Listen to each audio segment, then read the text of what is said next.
Bienvenidos a un nuevo episodio de Más Rabiosa que Medea, un podcast de análisis político desde Puerto Rico, las izquierdas, el feminismo de la abolición y la esperanza radical.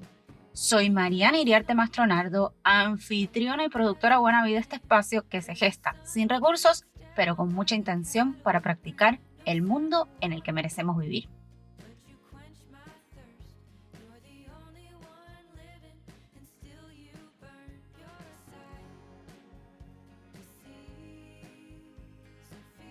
¿Cómo va? ¿Todo bien? Desde acá afirmo que sí. Gracias por acompañarme en este nuevo intento. Seguimos creciendo y haciendo comunidad. Pero antes de empezar, quiero hacer un anuncio.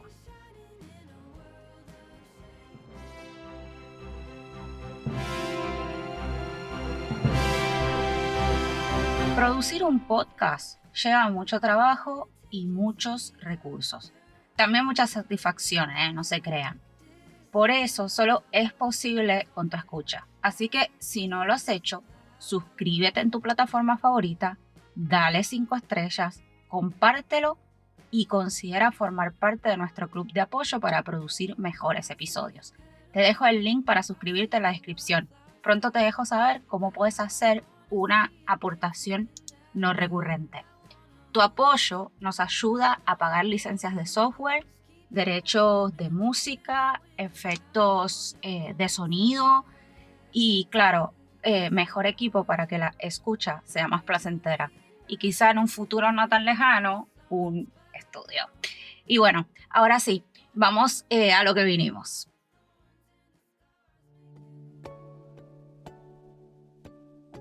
En este episodio que se publica un día después del Día de las Madres, hablamos de aborto. Porque contrario a lo que puede pensarse, las madres también abortamos. Porque abortar y maternar no son irreconciliables. Y porque un gran número de personas que han gestado necesitarán un aborto en algún momento de sus vidas. Sí, hablamos de las madres aborteras. ¿Por qué? Bueno, básicamente porque vengo de un país donde antes del 2020 todas abortaban, pero solo las pobres se morían. Por eso. Pero antes, vaya este episodio para quienes han terminado o perdido un embarazo, para las que están privadas de la libertad, para las que han perdido un hijo física o simbólicamente, para Mami Rudy y todas las madres trans.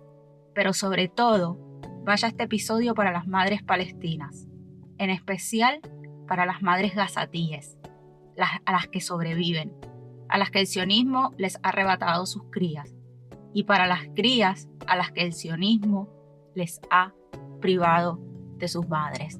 Alto al fuego, ya. Del río al mar, Palestina vencerá y el amor también. Ahora sí, saquemos el cuchillo y el veneno.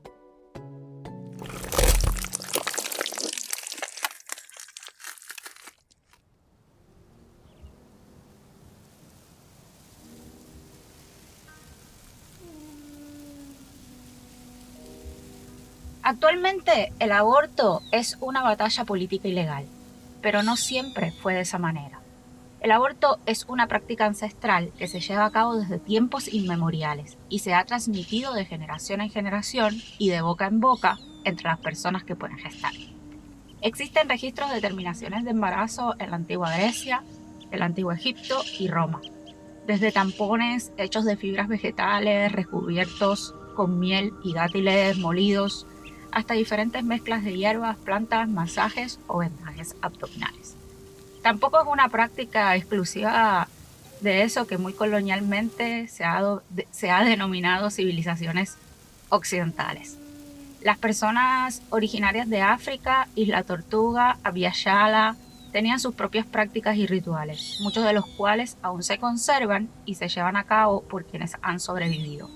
Curanderas, brujas, parteras, matronas, siempre ha gestionado abortos y asistido a las personas que necesitan terminar un embarazo. También se convirtió en una práctica de resistencia antiesclavista y antirracista.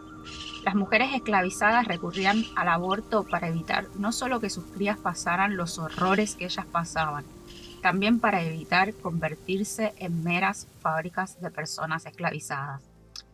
Lo que sí es muy moderno es la criminalización y el castigo de una terminación de embarazo. Como era de esperarse, hombres blancos y doctrinas religiosas hilaron las cuentas de los rosarios que amarrarían nuestros úteros y nuestros ovarios. Las fuentes coinciden en que la criminalización en Estados Unidos vino de la envidia, qué raro, ¿no?, de un hombre blanco. Bueno, realmente de dos. Un doctor que se llamaba Horatio Storer, que se inventó una carta a nombre de una asociación médica, una solo association, porque solo él la integraba, y un puritano, Anthony Comstock, que estaba muy preocupado por los vicios y la lujuria. Estos dos hombres blancos, y muy misóginos por cierto, estaban preocupados por sus bolsillos y la supremacía blanca. No fuera a ser que las parteras indígenas y las negras le dominaran un negocio que parecía iba a ser muy lucrativo. Y para colmo, que a las mujeres blancas les diera con querer estudiar o votar y no tener hijos, y a las negras que ya eran libres y a las chinas que venían migrando les diera con quedarse con la gran nación.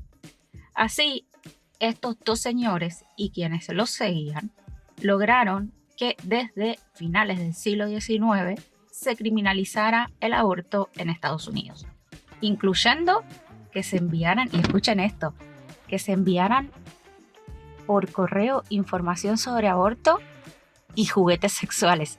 Y tampoco se podía enviar porno. Y así, estos señores y el Estado comenzaron a adueñarse de nuestras cuerpas. La aparición del Estado-Nación tuvo mucho que ver con la criminalización de la autonomía reproductiva. Desde su surgimiento, ejerció un gran control de los cuerpos y de las decisiones de las mujeres y personas con capacidad de gestar. Sus herramientas principales para el diseño de políticas reproductivas siempre han sido la ciencia y la salud, pero también la construcción de una identidad nacional y unos supuestos estándares morales. Es decir, la prohibición y la criminalización del aborto viene de la mano del Estado-Nación moderno como institución colonial, que no solo se apropió de territorios, además se apropió y dispuso de todo aquello que entendía que se podía dominar, entre ellos los cuerpos con capacidad de gestar. Algo parecido sucedió con el género. Por eso, maestras importantes como María Lugones hablan de la colonialidad del género. Pero eso vamos a dejarlo para un próximo episodio. La intención de este episodio no es hacer un recuento histórico, más bien es retar las narrativas de los grupos antiderechos. ¿Por qué? Porque desde su articulación como movimiento han construido todo un mito alrededor del aborto como una práctica aceptada.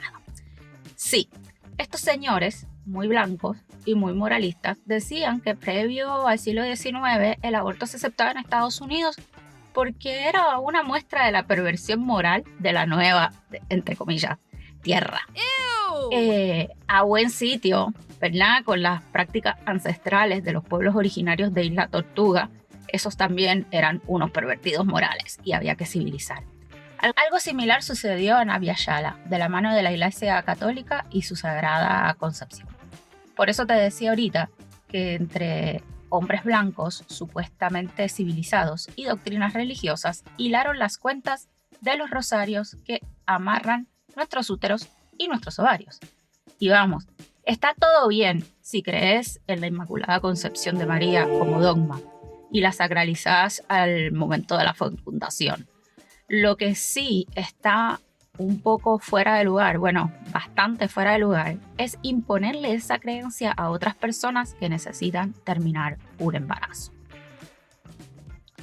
Y bueno, estos señores lograron salirse con la suya. En el caso de Estados Unidos, el aborto estuvo criminalizado hasta el año 1973 y en el caso de Argentina hasta el año 2020.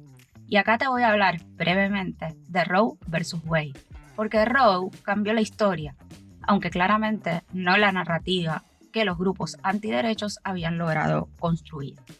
El 22 de enero de 1973, el Tribunal Supremo de Estados Unidos decidió el icónico caso Roe versus Wade. La votación, 7-2, todos hombres. 2 de ellos estuvieron en contra de reconocer que toda persona gestante tiene un derecho constitucional como parte de su derecho a la intimidad de terminar un embarazo. Esa decisión, por ser una decisión bajo la Constitución Federal, tuvo el efecto de declarar inconstitucionales todas las leyes estatales que prohibían el aborto. Eso es importante que lo sepas porque hoy, en pleno siglo XXI, retrocedimos al año 1973. Pero eso ya lo veremos un poco más adelante en el episodio. Imagínate lo que eso significó para los movimientos feministas. Muchísimo. Pero es importante tener claro que este derecho no nació con los feminismos. Si olvidamos esto, caemos en el riesgo de reproducir las narrativas de los grupos antiderechos sobre la prohibición eterna del aborto. Recordá, el aborto es una práctica ancestral. La victoria, aunque importante, no duró mucho, porque, como te conté, los grupos antiderechos estaban bien organizados. Roe establecía que el aborto debía ser legal en todos los estados hasta el momento de viabilidad. En ese momento se presumía que la viabilidad estaba alrededor de las 28 semanas de gestación, es decir, alrededor de los 7 meses o principios del tercer trimestre. Después del principio del tercer trimestre, se debía garantizar si el embarazo presentaba una amenaza a la salud de la persona gestante. Ya sabes, los señores blancos y muy moralistas, tanto en los estados como en el gobierno federal, pues corrieron a buscar cómo limitar el recién estrenado derecho al aborto. Imagínate qué horror. No les alcanzaba con poder votar, estudiar y trabajar, que también querían decidir cuándo iban a tener hijos. Así apareció Henry Hyde, un señor republicano que logró que se excluyera el aborto que no fuera por indicación médica para salvar la vida de la persona embarazada de la cubierta de salud del gobierno. No hay fondos federales para abortos electivos. Se conoce como la enmienda Hyde. Se aprobó en 1976. Solo se enmendó para incluir a las personas que resultaron embarazadas producto de una agresión sexual. Y claro, todas abortaban, pero las mujeres negras y pobres no podían o tenían que recurrir a métodos autogestionados, muchos de estos inseguros, pero más baratos. Obvio, como era de esperarse, los antiderechos festejaban que las mujeres pobres y negras no podían acceder a una terminación de un embarazo no deseado porque no lo podían costear. Eso fue solo el primer paso. Los movimientos antiderechos no se conformarían solo con eso. Desde 1976 trataron muchas veces, incluyendo otro caso icónico de 1992, Planned Parenthood vs. Casey. Casey cambió el estándar de viabilidad por el de trimestres e introdujo el concepto de carga indebida o carga onerosa. No sé si sabes esto, si lo sabes me excusas, pero vamos a repasarlo. Durante el primer trimestre los estados no podían prohibir el aborto. Durante el segundo trimestre se podían imponer algunas restricciones y se introduce el balance de intereses entre la persona que busca terminar el embarazo y el feto. En el tercer trimestre los estados lo podían prohibir siempre que contemplaran una excepción de salud para las personas embarazadas. Ninguna de las restricciones podía poner una carga indebida a las personas que buscaban terminar un embarazo. Y sabemos que eso de que no podían poner cargas indebidas, pues realmente es un eufemismo, porque se han encargado los grupos antiderechos de hacerles la vida imposible a las personas que buscan terminar un embarazo. Y en este punto te quiero contar dos cosas. La primera es que la mayoría de los estados que prohibía el aborto, y en nuestro caso la colonia, no derogaron sus leyes antiaborto, pero Roe las hizo inaplicables. Estas leyes son de varios tipos, desde leyes que entrarían en vigor inmediatamente una vez Roe fuera revocado, prohibiciones pre-viabilidad, prohibiciones enfocadas en una forma específica del procedimiento para llevar a cabo el aborto, como por ejemplo dilatación y extracción o dilatación y evacuación, y prohibiciones por razones específicas, como por ejemplo anomalías genéticas. La otra cosa que te quiero contar es la aparición de otro señor también muy blanco y conservador de nombre Trent Franks. Tan blanco y conservador que andaba con un pin de un feto en la solapa. Pero esto no lo digan, que se entera, ya saben quién, la senadora, y va a empezar a repartir pins. Y llegó a decir también que las personas negras estaban mejor bajo la esclavitud que en Estados Unidos del siglo XXI. ¿Saben qué? En 2017 tuvo que renunciar a su puesto de representante en el Congreso por el Distrito 8 de Arizona debido a una investigación que inició el Comité de Ética de la Cámara de Representantes por alegaciones de hostigamiento sexual de 2 de sus empleadas. Algo que lamentablemente no resulta muy extraño entre estos señores que pretenden controlar los cuerpos de las personas con capacidad de gestar, pero no pueden controlar ni sus impulsos. O bueno, también es que piensan que los cuerpos de las mujeres les pertenecen. En fin, me pongo sarcástica, pero es que estas cosas me ponen más rabiosa que Medea. Los grupos antiderechos sabían que cambiar la composición del Tribunal Supremo de Estados Unidos era fundamental para volver al tiempo de la criminalización. Y así lo hicieron de la mano de Trump, otro muchacho blanco, rico y conservador que compraba con fondos de campaña el silencio de una mujer con la que sostuvo relaciones sexuales mientras está aún casado con Melania. Primero nos trajo a Neil Gorsuch, luego a Brett Kavanaugh, quien también una mujer denunció por agresión sexual, y luego a Amy Coney Barrett para probar que no todas las mujeres están a favor del derecho al aborto, solo las brujas, las feministas y las malas. Con eso se aseguró de que los grupos antiderechos se apuntaran una. El 24 de junio de 2022, la nueva y vieja composición del Tribunal Supremo de Estados Unidos revocó Roe vs. Wade, y con el derecho constitucional al aborto. No lo prohibieron, era improbable que lo hicieran, pero devolvieron su regulación a los estados. ¿Te acordás que te dije hace un rato que muchos de los estados antiaborto tenían leyes que únicamente no se ponían o no se podían poner en vigor por Roe, pero que estaban listas para revivir tan pronto Roe se revocara? Así pasó. Y también pasó que este tipo de estados comenzó a pasar legislación sumamente restrictiva al punto de hacer prácticamente inviable una terminación de embarazo en algunos de ellos. Trataron incluso de prohibir los abortos autogestionados mediante medicamentos. Y justo acá, déjame hacer una aclaración. No todos los abortos autogestionados son abortos inseguros. Al contrario, terminar un embarazo con medicamentos dentro de las primeras 12 semanas es un procedimiento sencillo y seguro. Los abortos quirúrgicos también lo son, y no necesariamente la seguridad tiene que ver con la medicalización. Es por eso que la ilegalidad no reduce los casos de aborto, pero sí pueden aumentar los riesgos. Piensa que de por sí la accesibilidad es limitada, el costo impagable para muchas mujeres, la distancia para llegar a una clínica intransitable para muchas otras, y las presiones y el estigma de los grupos antiderechos sin duda provocan que muchas personas no puedan obtener el cuidado de salud que necesitan. Eso no significa que no vayan a procurarlo de alguna manera. Luego de Dobbs, 21 estados han prohibido el aborto en casi cualquier circunstancia. En Puerto Rico, por ahora, nada ha cambiado, aunque los grupos antiderechos encabezados por la senadora Joan Rodríguez Bebe, esa que les dije que no se enteraran del fin del feto, no dejan de intentarlo. Pero vamos, tampoco es que los grupos antiderechos y los avances de las nuevas derechas vayan a desanimarnos.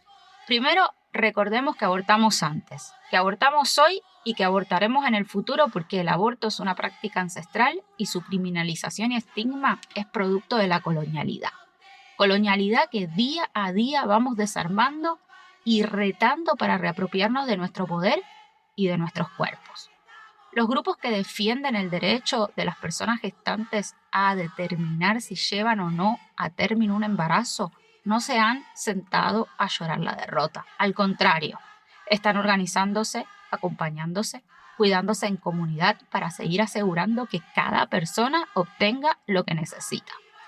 Se inspiran en la marea verde, que aunque hoy se ve amenazada por las nuevas derechas latinoamericanas, lograron adelantar el reconocimiento del derecho a la interrupción voluntaria del embarazo. Lo vemos también en las personas organizadas en los territorios donde el aborto permanece criminalizado para procurarse el cuidado que necesitan y luchando para que el Estado lo reconozca. Porque, como te decía antes, la criminalización no detiene las interrupciones de embarazo, pero sí aumentan los riesgos. Las personas siguen abortando, pero las que están en situaciones de vulnerabilidad ponen en riesgo sus vidas e incluso llegan a morir o a perder su capacidad reproductiva.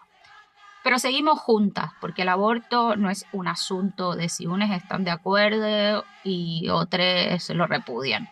Es un asunto de salud pública. Por ejemplo, en el 2023 la Suprema Corte de Justicia de la Nación de México despenalizó el aborto a nivel federal. En varios países de América Latina se crean grupos para acompañar personas que necesitan terminar un embarazo. En el año 2022 se despenalizó en Colombia y en el 2020, como te conté, en Argentina, donde en febrero de 2024 legisladores de La Libertad Avanza presentaron un proyecto para derogar la Ley de Interrupción Voluntaria de Embarazo, la IVE como se conoce, y los grupos organizados no tardaron en hacerse sentir. En abril de 2024 el Parlamento Europeo pasó una resolución histórica, aunque no vinculante, que hace un llamado a incluir el derecho al aborto en la Carta de Derechos de la Unión Europea. Y también en el 2024, Francia se convirtió en el primer país en incorporar el derecho al aborto en su constitución. Así que, muy a pesar de los señores blancos muy religiosos y muy conservadores, el aborto no va a dejar de ser una experiencia común para quienes tenemos la capacidad de gestar. Como te dije, ha sido una práctica ancestral y hoy es un procedimiento común que, hecho de manera segura, no conlleva riesgos. La decisión de llevar o no a término un embarazo es una decisión de la persona gestante, donde ni la falsa moralidad de estos señores como Trent Franks, que usualmente le cachan hostigando, agrediendo sexualmente y teniendo relaciones extramatrimoniales con personas del otro o del mismo sexo, no tiene nada que hacer. Ninguna persona con capacidad de gestar debe ser forzada a llevar a término un embarazo si ese no es su deseo. Sabemos que los países donde la criminalización no está contemplada, las complicaciones que surgen de un aborto inseguro son menos que donde está penalizado. También sabemos que el acceso a educación sexual integral y comprensiva, como así también hay anticonceptivos, reducen notablemente los embarazos no deseados. Donde el aborto es legal, se reduce la mortalidad durante la gestación. También es menor el número de interrupciones voluntarias de embarazos. Y como te conté al principio, la criminalización tiene un impacto diferenciado en las personas en situación de mayor vulnerabilidad. Las personas racializadas, pobres, adolescentes, jóvenes, son las que llevan todas las de perder cuando el aborto se criminaliza. Mientras que las personas de clase media y alta pueden acceder al cuidado médico que necesitan de manera segura y adecuada. Injusto, ¿no? Que la terminación de embarazo sea una experiencia común a las personas con capacidad de gestar hace que abortemos en compañía. Abortamos juntas. La mayor parte de nosotros y nosotras hemos interrumpido un embarazo o acompañado a alguien que necesitó hacerlo. De hecho, cada vez son más las personas que se convierten en dulas de aborto.